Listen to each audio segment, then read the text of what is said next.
Assalamualaikum warahmatullahi wabarakatuh. Perkenalkan, nama saya Insya Fahri Sasibuan dengan NIM 122370187 dari Program Studi Teknik Pertambangan Institut Teknologi Sumatera.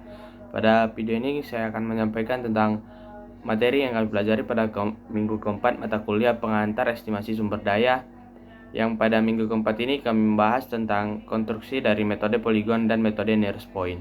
Metode poligon digunakan dalam pertambangan untuk menghitung volume cadangan bahan tambang ataupun sumber daya geologi. Metode poligon ini dilakukan dengan menggunakan titik data sebagai sentral data yang mewakili suatu area tertentu, yaitu areanya yaitu area titik bor. Jadi titik bor ini menjadi suatu perwakilan untuk mewakili daerah-daerah di sekitar titik bor. Yang selanjutnya itu diterapkan pada endapan-endapan yang relatif homogen dan geometri sederhana.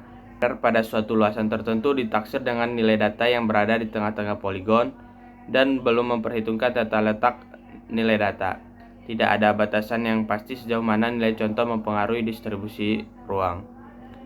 Konstruksi metode poligon dalam tambang melibatkan langkah-langkah sistematis untuk memetakan dan menghitung cadangan bahan tambang dari titik pengeboran eksplorasi. Berikut adalah merupakan proses konstruksi metode poligon dalam konteks tambang. Yang pertama itu kita menentukan titik bor, yang selanjutnya itu pemetaan titik bor, dan yang ketiga menghubungkan titik bor.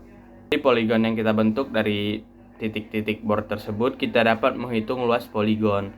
Setelah kita menghitung luas poligon, kita dapat menghitung volume cadangan. Volume untuk setiap poligon dihitung dengan mengalihkan luas poligon dengan ketebalan lapisan bahan tambang di titik. Volume untuk setiap poligon dihitung dengan mengalihkan luas poligon dengan ketebalan lapisan bahan tambang di titik bor yang berada di tengah poligon tersebut.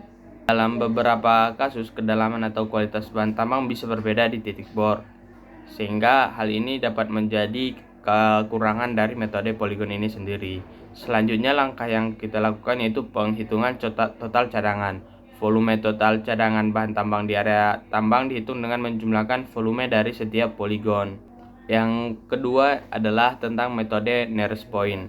Metode nearest point ini adalah salah satu metode estimasi cadangan yang digunakan untuk menghitung sumber daya ataupun cadangan mineral berdasarkan data dari titik bor eksplorasi. Metode nearest point ini dilakukan dengan menggunakan nilai titik-titik terdekat sebagai nilai pada titik yang ditaksir. Umumnya digunakan untuk tipe parameter dengan kemenerusan yang tinggi. Contoh penerapan ketebalan dan kualitas batubara dan endapan laterit dan lain sebagainya. Metode nearest point ini memiliki kelebihan yaitu sederhana dan cepat, yaitu metode ini mudah diterapkan dan tidak memerlukan perhitungan statistik yang kompleks. Selain itu, metode nearest point ini juga dapat mewakili titik bor secara langsung, yaitu setiap titik bor dianggap mewakili area terdekatnya sehingga hasilnya sangat terikat pada data pengeboran yang ada. Namun, metode nearest point ini juga memiliki kelemahan, yaitu kurang akurat di daerah yang tidak beraturan, sehingga metode ini dapat menghasilkan estimasi yang kurang akurat di daerah dengan distribusi geologi ataupun distribusi titik bor yang tidak merata.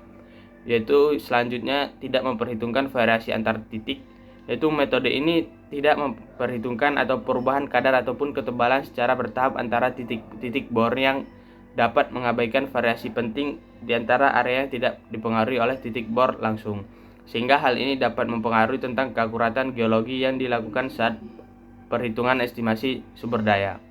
Mungkin cukup sekian yang dapat saya sampaikan. Assalamualaikum warahmatullahi wabarakatuh.